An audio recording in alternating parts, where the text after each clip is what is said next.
মামুনের কাছে ওই যে নির্বাচন কি হবে এই প্রশ্নটা অনেকদিন আমরাই আলোচনা করেছি আসলে সব প্ল্যাটফর্মে। তারপরে আচ্ছা নির্বাচন হবে বলে মনে হচ্ছে, নির্বাচন কি সুষ্ঠু হবে এখন এরকম একটা প্রশ্ন, কারণ ডক্টর ইউনূস মাননীয় প্রধান উপদেষ্টা তিনি বলছেন ইতিহাস সেরা বা শতাব্দীর সেরা নির্বাচন হবে। এরকম কি আপনার কাছে আভাস মনে হয়?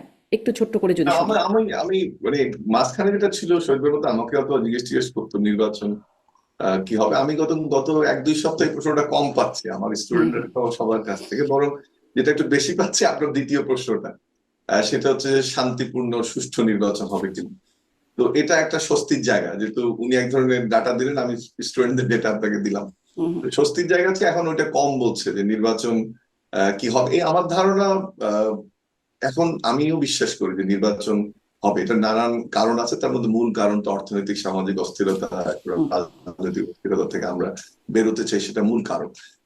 আর দ্বিতীয় হচ্ছে যে এই মুহূর্তে আমি মনে করি যে নির্বাচন কমিশন যেভাবে পরিকল্পনা করছে তার দিকে এগিয়ে যাচ্ছে, এবং প্রচারণা শুরু হয়ে গেলে নির্বাচন কেন্দ্রিক আশঙ্কাটা আমার ধারণা আরো হুম। কমে আসবে। আমরা আপনাকে একটু আগে বলছিলাম যে আমরা সেন্টিমেন্ট অ্যানালাইসিস করি, এবং তাতে আমরা অনলাইনের যেসব পোস্ট হয়, ইউটিউবে যা যায়, এগুলো সবগুলো ট্র্যাক করা যায়, আমরা করতে পারি।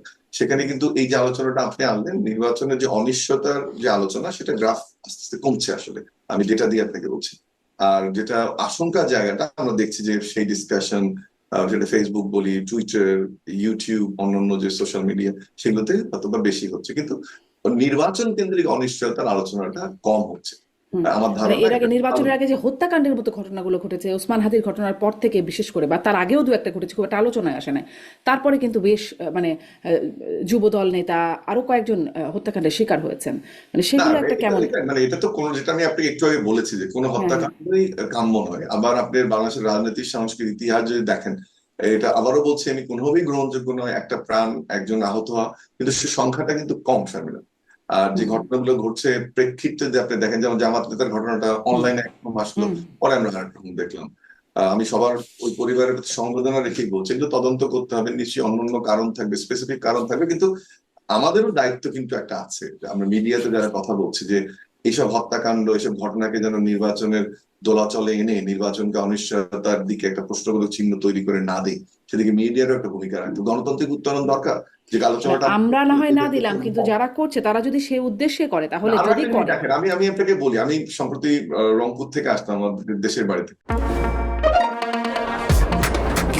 শুধুমাত্র সিটি ব্যাংকে অ্যাকাউন্ট থাকলেই করতে পারবেন গুগল পে, তাই অ্যাকাউন্ট খুলুন আজই।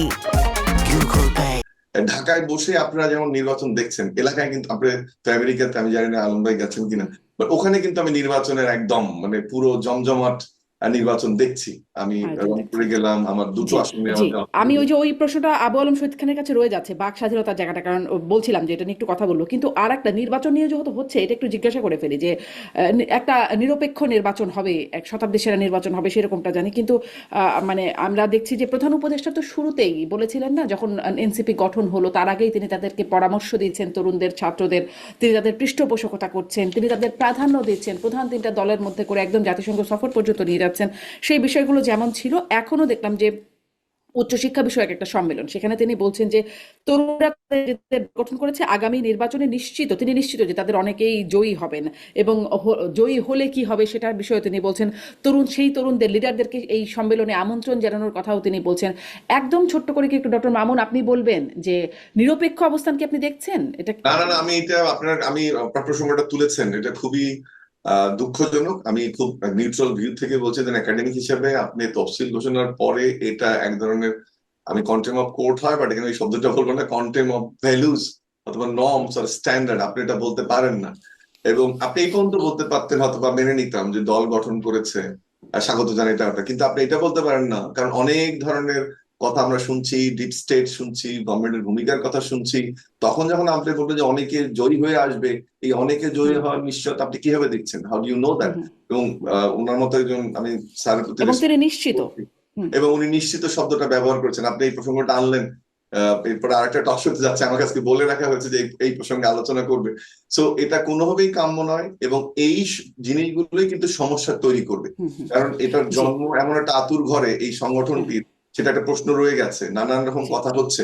এর মধ্যে এই ধরনের বক্তব্য এই সংগঠনের জন্য ক্ষতিকর। তবে এই জোটবদ্ধ হওয়ার পরে এই কটা কথা ওনার বলা উচিত ছিল, যে যাদের সাথে জোটবদ্ধ হলো আমি জামাত ইসলামের কথা সরাসরি বলছি যে আদৌ এটার অপমৃত্যু ঘটলো কিনা, বা এই যে দান্দিকতা, স্বাধীনতা, অনেক বড় বড় কথা, দ্বিতীয় রাষ্ট্র তৃতীয় রাষ্ট্র, সেটা গিয়া বা যাদের সঙ্গে জোট বাঁধলো তাদের যে চেহারা আমরা দেখছি, এবং নারী কথা বললেন একজনকে নমিনেশন দিয়েছে, সেটাই বা দলটার অস্তিত্ব ভবিষ্যতে কিভাবে টিকে থাকবে, এটা একটা প্রশ্নবোধক চিহ্ন। এই জি, অবস্থা আবু আলম শহীদ খানের কাছে শুনে আপনার অবস্থানটা একদম স্পষ্ট। জনাব আবু আলম শহীদ খান, নিরপেক্ষ নির্বাচন হবে সেই ইঙ্গিত দেখছেন? মানে প্রধান উপদেষ্টার বক্তব্যকে আপনি কিভাবে দেখেন? না, প্রধান উপদেষ্টার বক্তব্যের ব্যাপারে তো মামুন একদম ক্লিয়ারলি এটাকে ব্যবচ্ছেদ করেই দিয়েছেন। সুতরাং ওনার বক্তব্য আর আমার বক্তব্য একই, যে প্রধান উপদেষ্টা এইভাবে এটা বলতে পারেন না, কেন উনি এখন একটা, যেহেতু নির্বাচন দিয়েছেন, উনি কোনো দলের প্রতি কিছুটা স্নেহ প্রকাশ পায়, এটাও উনাকে অ্যাভয়েড করতে হবে। এখন উনি তো অনেক কথা বলেন, সুন্দর করে কথা বলেন, এখন উনার যেটা মনে আসছে সেটাই বলছেন।